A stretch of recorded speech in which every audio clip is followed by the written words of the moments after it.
That's great. Yeah, that's basically it's Matt Berry. It's Matt Berry impression, yeah. But we paid. Okay. Yeah. I love that. We paid a professional voiceover actor. Oh, that's so great. Because I pay for the hosting every week. Okay. And when I added it up for the air, I was like, "Hey Dan, you owe me this money." And he was like, "Yeah, but I paid for that voiceover for the intro, which was more."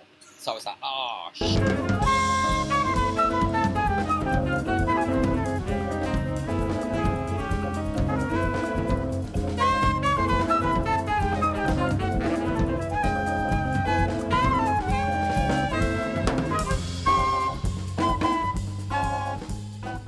Yes. All right. All good. Lovely. Raph Clarkson, welcome to the Jazz Podcast. Thank you. Thanks for having me. It's our pleasure. We're going to try today and do a video show at the same time.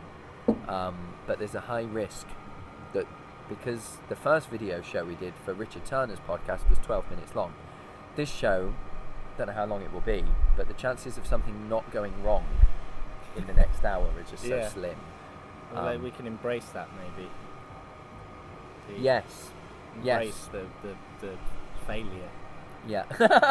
I'm not suggesting it's going to fail, but there are 2 coffees on the table as well, so we're going to be very, very gentle with them. Yes. To avoid that sound. Exactly. So, Raph, yes. Where did you grow up? I grew up in North London, in Finchley Central, which is kind of suburbs, basically. And went to school very near where I lived, which was very nice. It's near some green space, which was nice, so we could go down to the woods. Do you know what? Let's pause it for a second. Okay. I'm going to put my sock over the Zoom, and then we'll get to work. You should keep that in, by the way. I think. There she is. Revealed her. Yeah, the Jazz Podcast is a very high budget operation. All right, we're back. So I'm just going to put my shoe back on. But yeah, so Finchley. Yeah. Nice. The historical constituency of Margaret Thatcher, of course. Is it? Yeah. Sadly. Yeah. I try really hard not to talk about politics, but... I mean, that's the defining things about Finchley are... Okay, the 3 things I can think of. Margaret Thatcher's constituency. Yep. The thing that it says on Finchley Central platform is home of the inventor of ink. I think his name was Henry C. Stevens. I'm surprised he didn't... I'm sort of sad he wasn't called Ink in some way. Yeah, that wasn't... Mr. Ink, you mean? Mm. Yeah. And the other thing is that a couple of famous people lived there, and including Emma Bunton, aka Baby Spice. Nice. And once at our primary school, summer fair, we had a special guest. It wasn't Emma Bunton, it was Emma Bunton's mum. Wow. Yeah, she came and signed autographs. That's the so that's Finchley. That's the real power of the Spice Girls. Yeah. That, I mean, people were very excited. In. They really were. But it was her mum. Wow. Not her. Did you get something signed that day? No, I didn't. I was taking penalties against Barnet FC's third choice goalkeeper. Wow. Nice. Yeah. Yeah, you know. I used to love playing football as a kid. I remember going on a course once and Kyle Pilkington, Man United's third choice, after Schmeichel and Raymond van der Gaal came for like an hour. Yeah. I remember he talked about penalties. Yeah. I don't know why I remember this. I must have been about 7 or 8. Where was it? What was the football? Somewhere in Cheshire. I don't know. Okay. My mum's listening. She'll be able to tell me where Okay. it went, because I probably only went to one. But I remember Kyle said, like, right, boys, if you want to, girls, if you want to save a penalty, what should you do? And my friend was put his hand up and was like, jump up and down, and he was like, no. And I was like, oh, thank God, that wasn't me. I don't want Kyle thinking I'm an idiot. Yeah. He was like, no, because what if he kicks the ball when you're in the air? And we were all like, I was like, that's why he's the third choice. Yeah, he knows what he's talking about. Yeah, he sure does. Yeah. I was my primary school's first choice goalkeeper. That's wonderful. Yeah. We won the West Barnet Football League when I was in year 6. Wow, that's great. Yeah. I've never met anyone else that wants to play in goal. I'm not sure I did. I think it just happened. And then when I got older, I didn't play in goal anymore. Right. But I seemed to... it's quite terrifying. I once had a experience on a terrible football pitch where somebody hit a very tame shot, and it was away at Dollis Hill Primary School. Yeah. I remember this vividly because it was very embarrassing. And I ran backwards, and I was bending down to pick the ball up, and there was a divot, and I fell backwards. Oh no! The ball went over my head, and I kicked it in. Brilliant! Yeah. The only overhead kick you've ever scored. It was really very embarrassing. Wow. Yeah. I don't mean to gloat. You Yeah. can't see it in the trees in the background. Mm. But there is a light breeze. There is, yeah. It's And very pleasant. This sock contraption, unbelievable. It's just unbelievable. Yeah. It's so good. So let's get down to business. When did you start playing the trombone? I was 8. Oh, try not to move your feet, by the way. Oh, sorry. Everything's connected. Try not to It's all fidget. wood. Yeah, they I'm just bad at sit fidgeting. really still. Yeah. Oh, every time the breeze blows, I feel empowered. Like I've got one over Mother Nature. Yeah. And anyone who sells equipment. Yes, people You that know, sell actual equipment. You to could block be a out the breeze. consultant for, I could. Yeah. people. I might buy one of those little things. You could manufacture your own branded socks I like it. that also function as windshields for microphones. That's a great idea. Trombone, yeah, I started playing when I was 8. I think I saw it in a demo at primary school. Yeah. I was lucky enough that we had, a music service that came in and taught at primary school. Would that have been Barnet Music That was Service? Barnet Music Yeah. Service. And I was taught by a horn player, in fact. Was that a bad thing? She was really great, but I think I developed a bit of a smiley embouchure, Right. which had to be I corrected see, when I I was see. about 7 years later. But Yeah. Was that like first year of music college? no, that was like when I was 15. Sort of like I was wanting to do music seriously, and Yeah. I couldn't.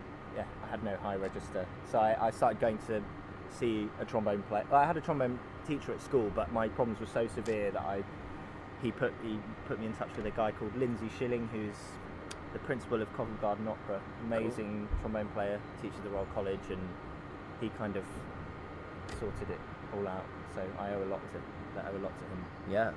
Because that feeling of when you can't make any more sound because your Yeah. mouth is falling apart is unpleasant. Yeah, I get that when I play the trumpet at school, and I try and play like more than a range of a fifth. Yeah. C to G, I'm all over it, but Yeah. man, those A's. Yeah, yeah. Oh. I mean, I should be better with the trumpet, but it's the same for me. It's just trying to fit my mouth into Yeah. a tiny trumpet mouth. Yeah. How do you get? Is it a thing that anatomically, like physically, are trumpet players and trombone players slightly different? I mean, Because there's a trumpet player, Tom Walsh, who lives in London, who has a notoriously small mouth. And he can play very high as a result. I mean, I don't know, because I've never made the decision for a kid of like, I think some people, you hear of like a thing of seeing like, oh, that person's mouth is more suited to playing the trombone. Yeah. Like, I guess arguably if you've got basically bigger lips and a bigger mouth, Yeah. you're going to probably be more suited to a massive mouthpiece, Yeah. like the tuba or the trombone. Yeah. And I've definitely taught kids before that, I was supposed to be teaching them trumpet, and you see somebody struggling to make a sound, Yeah. and it's like, you need to start on the trombone first, Yeah. because then you'll be able to make a sound. Right. Even if you go back to the trumpet, you can probably control it Right. to go back, but when you're starting, the kind of thing of a kid getting a hang-up of not being able to make a sound Yeah. for the first 2 weeks and getting really stressed about it is such a bad way to start in a way, because Yeah. you get really stressed and you get really tense and you can't Yeah. make any sound. So I have made that decision for kids of like, let's try in the trombone for a bit first, because it'll just be easier to Yeah. make something happen. Do you do P-bones, the plastic ones? I don't. I've always wanted to get one, but I haven't taught in a school yet that has them. I used Although to do I think on they're great. I think they're really good. Sutton Music Service. I used to work Thursday mornings, and we did P-bone and clarinet. And the P-bones, they're like 80 quid each, and they're so light, and they sound pretty good. And they're durable. Like a kid can smash them around and they'll work. Yeah. Well, smash them around. No, I never saw one break in the 3 Whereas, years I did that project. You know, beginner metal trombones, brass trombones. Yeah.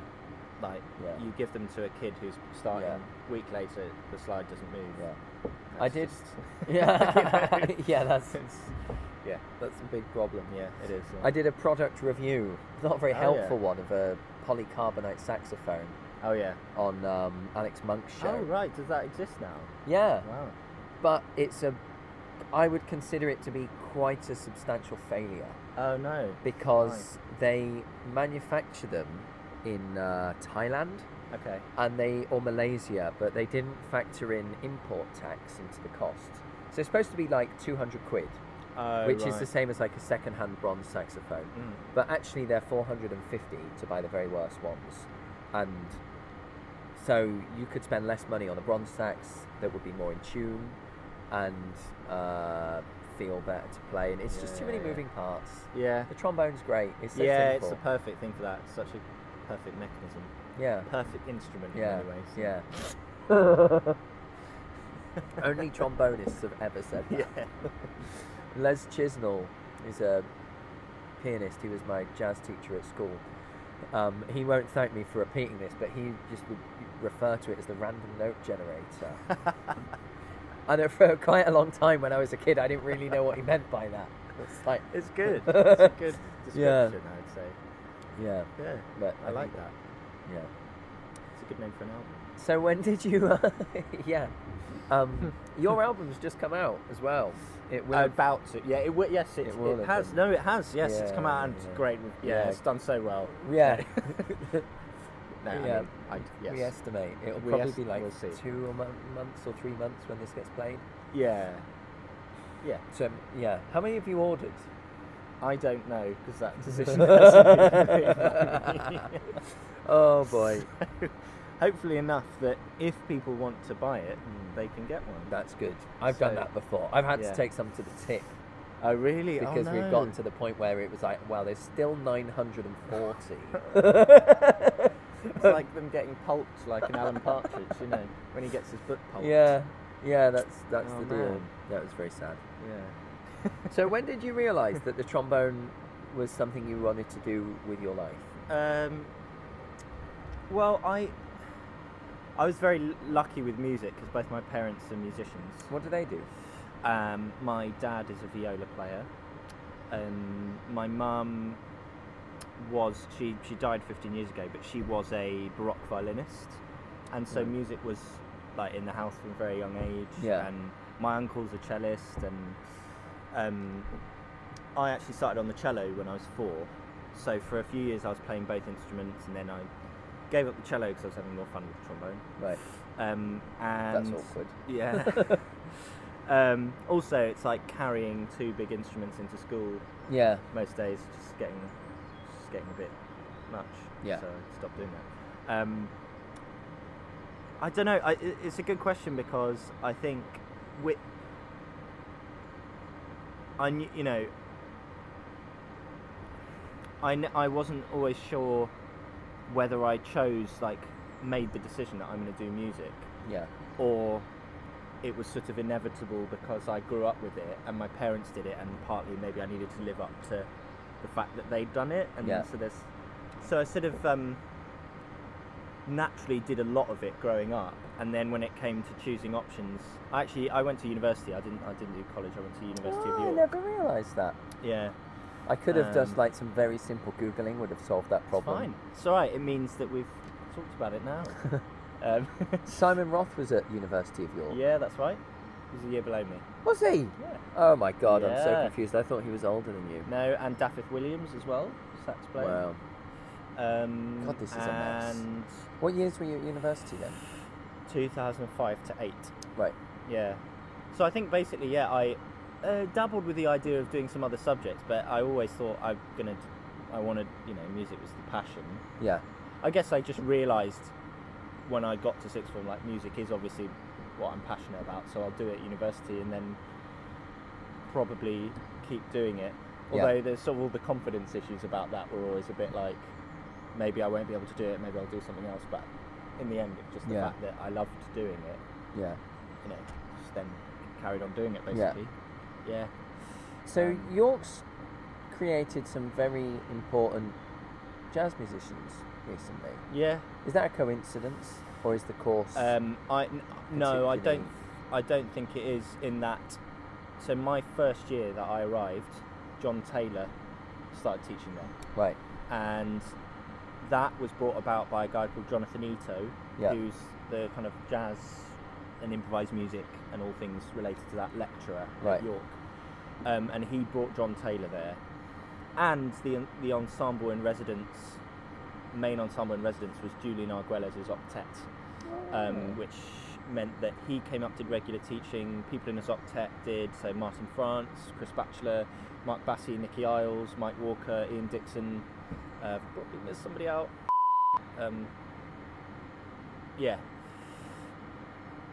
Yeah, you know, so, and John Taylor being there as well, it just, I mean, it meant that, I think, Daffith Williams, who's a great sax player, I knew from school. I went to school with him as well. Yeah. When I was choosing options, he was like, you should come to York, John Taylor's starting here. Yeah. And I'm sure that attracted some people. There's a pianist called Tom Gibbs. You come across him? No. He's based in Scotland, but fantastic pianist. Really, really amazing music and composer and improviser. And I think he went to York specifically to do a master's because John Taylor was there. Right. There's a guy called Matt Postal, who's now based in the States, came to York to do a PhD on Kenny Wheeler's music because John Taylor was going to be there, and because, so I think there was like a really strong focus on jazz at that kind of time, and it's kind of A, it attracted some people, and B, it meant that when you were there you could do, I did 2 projects, 2 modules. A fifth of my degree was doing stuff with John Taylor basically, like jazz performance and composition, and for me, like I'd always been interested in jazz, but I was kind of classically trained, I guess, as well. Yeah. In terms of my years up to that point, and John turned up and was giving us his music and Kenny Wheeler's music, and actually that was my first real like delving deeply into jazz, was that music, not kind of the standard repertoire. Right. But I mean, it was absolutely amazing music to be introduced to for the first time. Yeah. So it quickly became what I was doing most of, and when I left, what I was more passionate about doing, I guess. Jazz and improvised music. Yeah. It was an amazing place to be, an amazing time to be there with somebody like John that's there. amazing. You've got to seize these opportunities. Yeah, well, absolutely. You've got them. I mean, it was in a way, for me, it was luck, because I was probably going to go there anyway. Right. Actually, no. I applied to Cambridge University. Right. Probably because I thought, I'd challenge myself. And I didn't get in, and it's the biggest blessing in my life that I went to York. Yeah. There's no John Taylor at Cambridge. No, exactly. Indeed. So, what other subjects were you thinking about doing?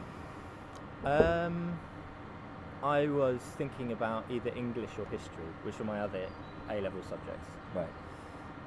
Although actually I did, one of the other things that I was sort of really interested in from a very young age was space. Yes, one of your interests. The jazz podcast might just go out the window now. One of the first, how like 3, like when kids get to 2 or 3 and they can get totally obsessed with one thing. Yeah. For some reason, my dad was very passionate, like interested in space and science fiction, and had all sorts of books, and we had this video of basically a journey through the solar system and the various planets and their moons, and I think it was must have been made, it was after sort of the Voyager spacecraft you know, taken photographs of some of these planets and stuff. And I basically would sit down and watch that through on a loop. Yeah. And I could name, apparently at age 3 or 4, I could name all of Saturn's moons by sight and stuff. I can't do that now. No, but, that's amazing. When we were when I was 5 or 6, me and my dad sat me down and we emailed a NASA astronaut and asked. Do you remember which one? I can't. It's probably in the depths of a computer hard drive somewhere. But we emailed this guy and he emailed back. We basically said, what do I need to do to be an astronaut? And he was like, well, you know, this is what I did and you need to study this and you need to do this and stuff. And I was pretty bad at maths and... I remember that feeling. I did, but I chose physics AS level. Right. Because it was the last vestige of like... If I do this, maybe if I suddenly change my mind, that's great. I can be an astronaut. I stopped at AS because the maths got too hard. That's what always undid me. First, I was never intelligent enough, academic enough. And when we did science at GCSE, we talked about space for about 4 days. Yeah. Of 2 years. Yeah. It was just a bit not. My own obsession with it now has become learning Russian. Okay, nice. Just because I want to know. This is how big of a nerd it is, I think. I want to know how it's been for all the American astronauts to learn Russian, because you have to learn Russian if you want to fly into space. So yeah, that's it. But of course, I've not learned any words that are remotely related to a space program. Okay. Because I'm on like beginner course 13 on Babel.com. Oh, nice. Yeah.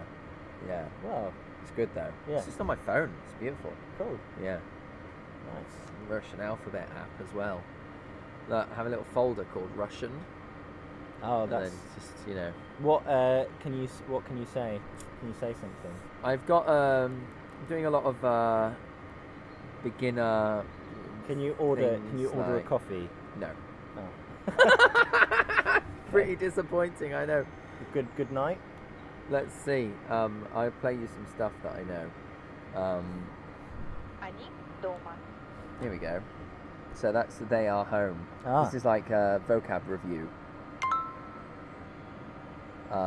So the question is, are you a retiree? It'd be like Svi Pinsania. Вы пенсионер? Get in. I'm just an assistant. Я ассистент. Я просто ассистент. Oh, I forgot the middle word. Alright, that's bad. You, plural. Svi. Вы.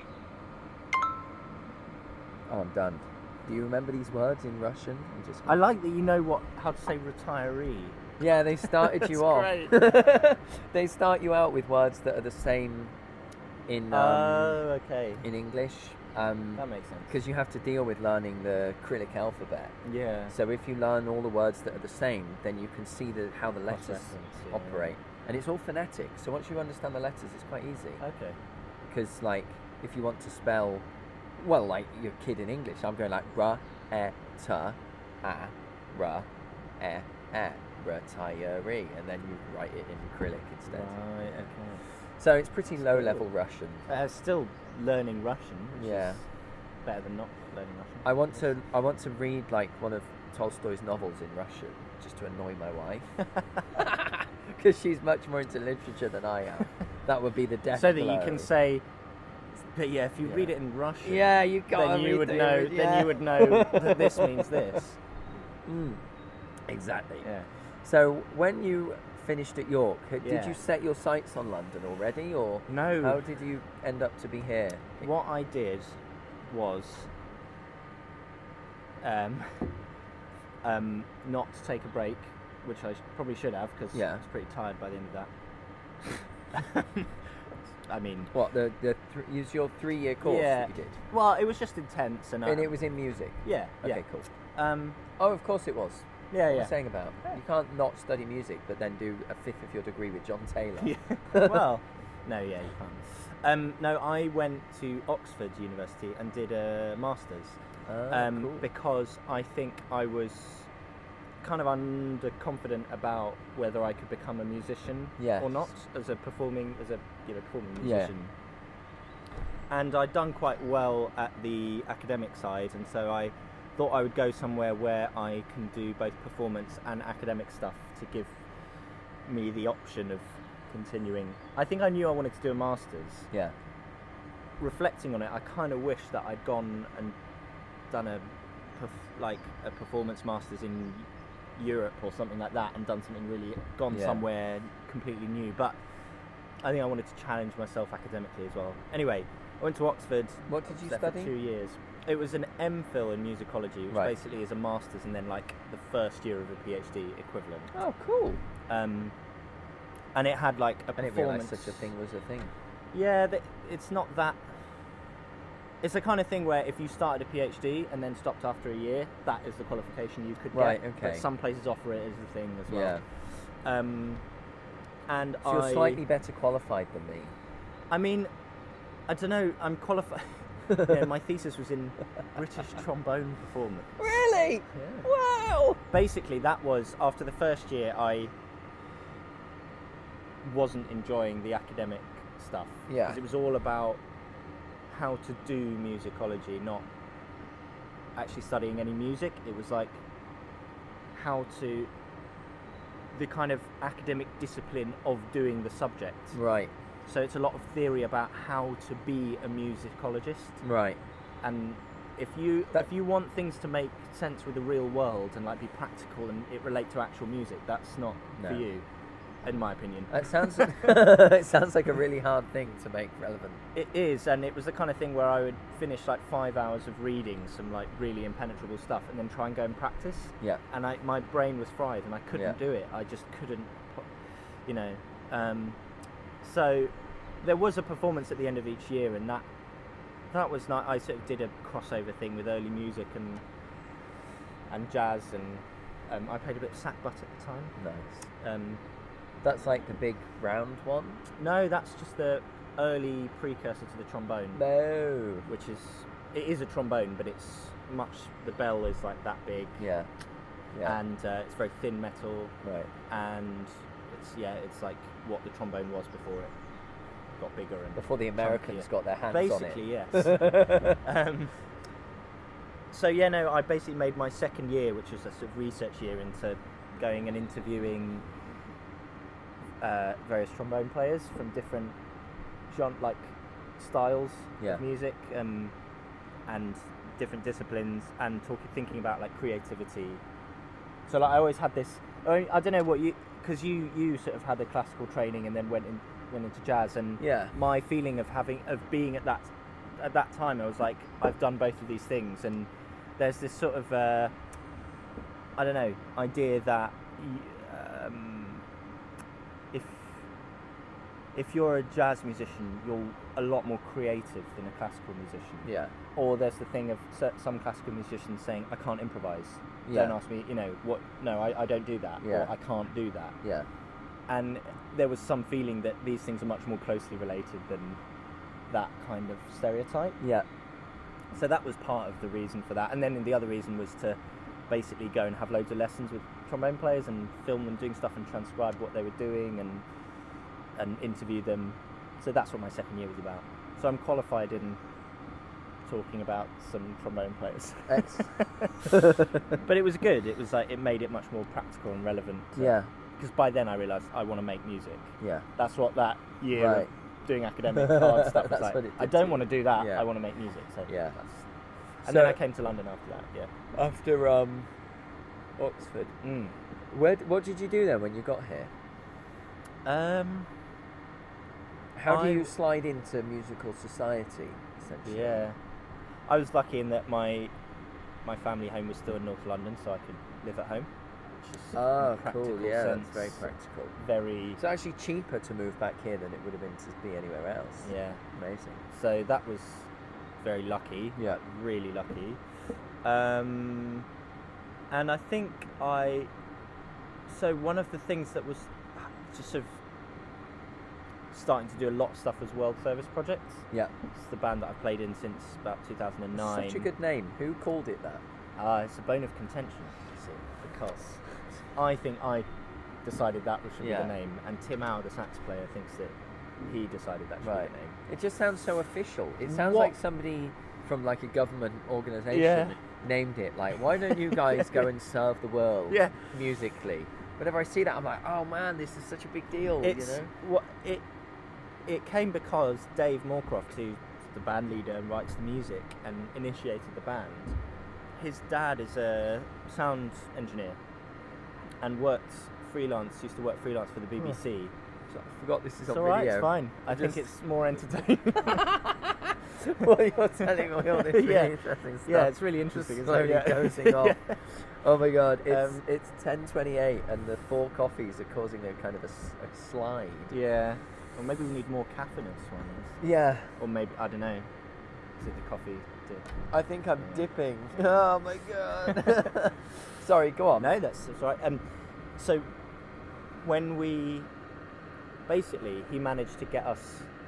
Same thing. I mean, the World Service has been sort of destroyed now by our current government, so they probably won't Yeah. be around to hear this. But he managed to get us a little bit of time in a BBC World Service studio just to record Yeah. a bit of our stuff under the auspices of Oh wow. training, Yeah. audio Yeah. engineer training Yeah. or something.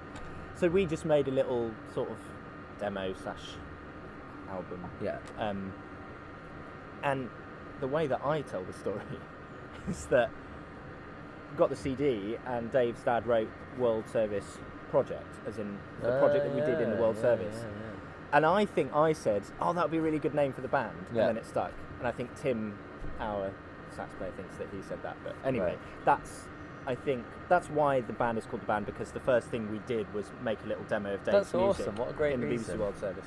Wow. And yeah, so it just sort of stuck, and yeah. That's cool. But there was a lot of that going on when I came back to London, so, which was great because it was a creative project to really be, get your teeth stuck into. And we were doing a lot of organising stuff, because at that time we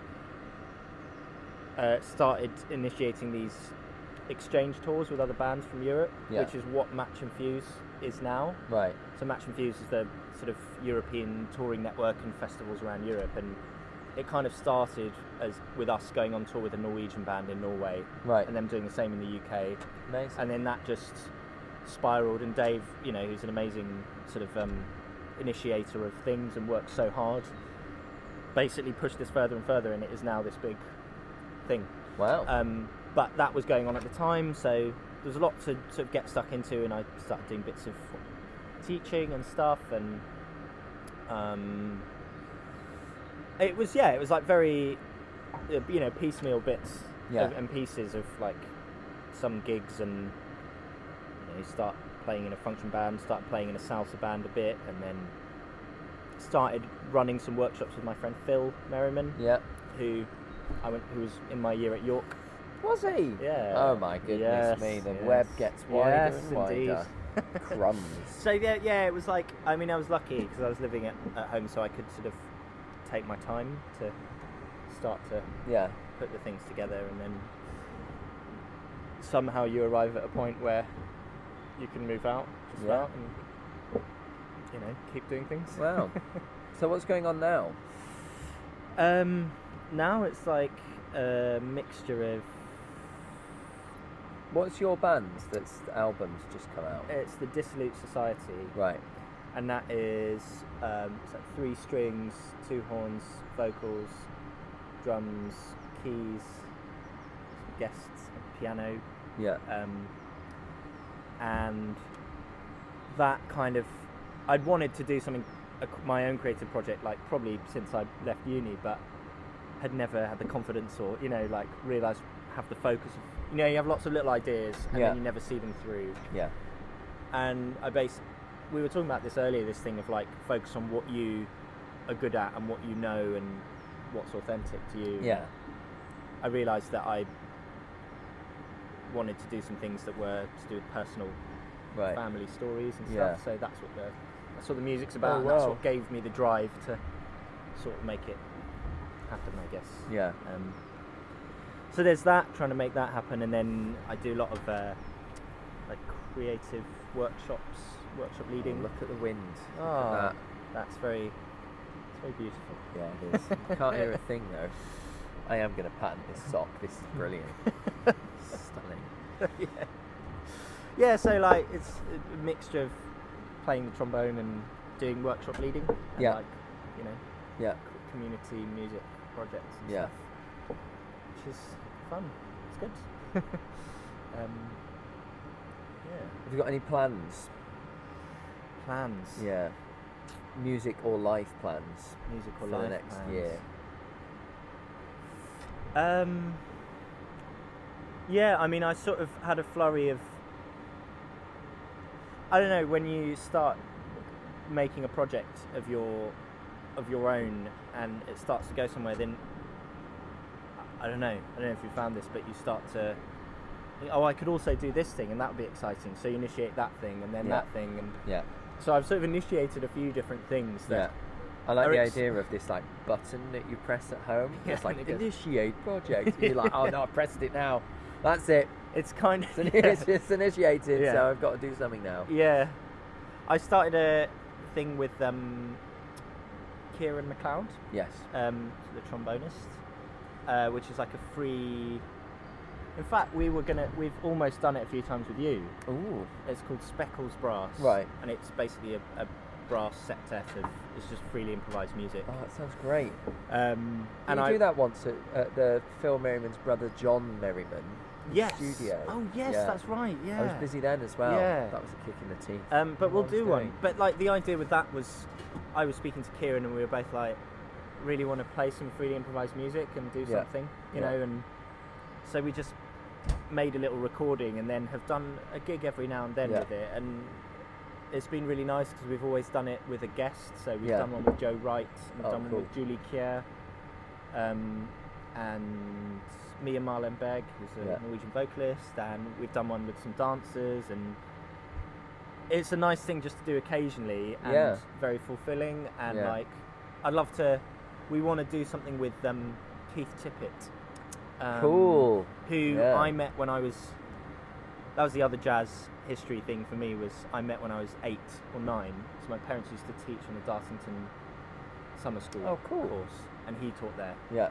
So I got to go along and do Nice, Keith Tippett that's and Keith awesome. Tippett's jazz course, Yeah. aged 8, which was cool. Brilliant.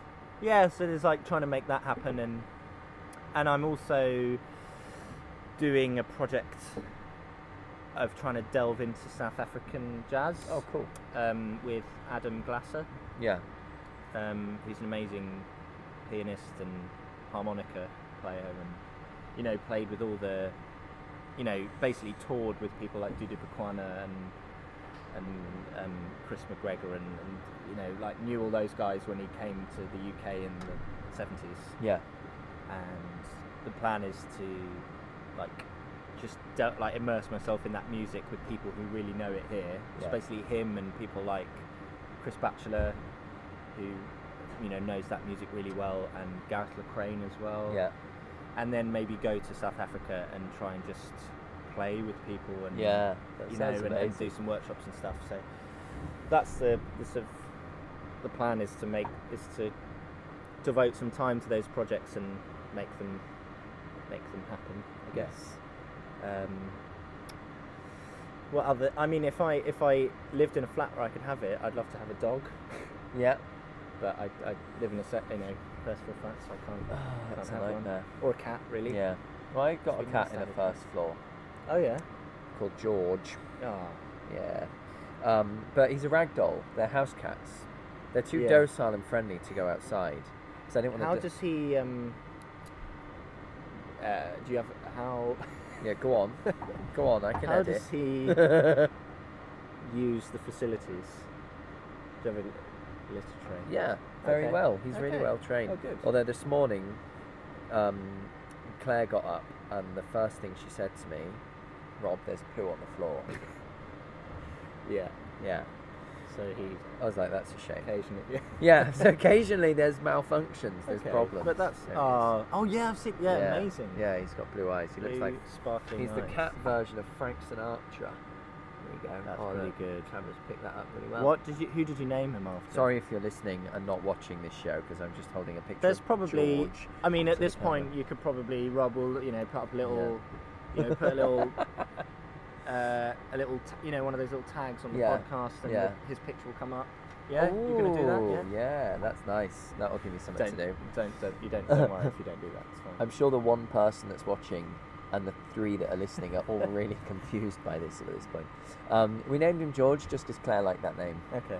But for me, animals with human names is like a thing that just I think always that is tickles really funny. me. I just love it. If I just find it want to fantastic. name a cat, if it's a female cat, Yeah, I want to name her Jane. lovely. I think that I don't. Yeah, that's nice. It's sort of incongruous because it's not a cat name. It's Yeah. a very human name. Yeah, it's great. And I like that. I love that too. Yeah. That's great. So Like the that's name. my aim. Yeah, that's A the, cat I love called it. Jane. That's what's coming up Yeah. in your life. Yeah. At some point. Yeah, we got lucky. Our landlords just let us have him, and then we bought this flat. But Cool. yeah, it's like having a baby. Yeah. Last night he just wouldn't go to bed. He's just messing about. He just So doesn't you sleep on understand. your bed.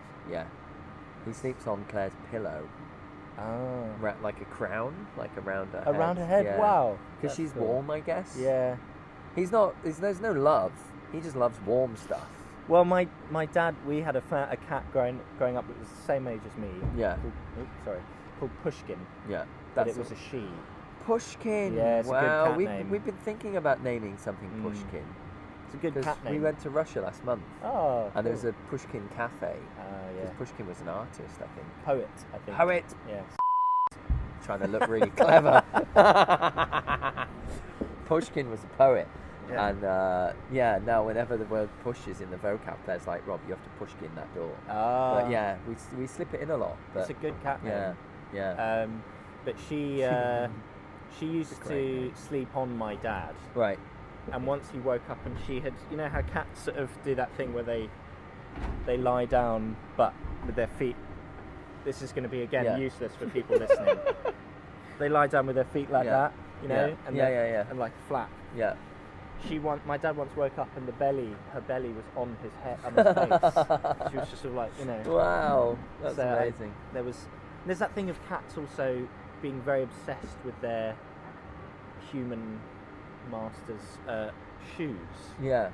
I don't know if your cat does this, but our cat used to bury her head in my dad's shoe. Wow, that's It was interesting. something very she needed. He's that. never done that. Yeah. He likes to know where I've been whenever I get home. There's a lot of sniffing. Okay. Yeah. Excuse me, I probably just blew somebody's eardrums. Yeah, there's a lot of sniffing, especially if I've been swimming. He's really into the chlorine. He's like, what the hell is this? I have a question for you. Yes. If you could have a tube station come out anywhere in town, where would you want to be connected to? Is this a place where there isn't a tube station? No, there can be a tube. What I mean specifically is that it's a express. It's like the Waterloo and City line. So it just goes from your house Oh man. to somewhere. No stops. Oh, that's a good question. There's so much choice here because There's it's so damn so big. much choice.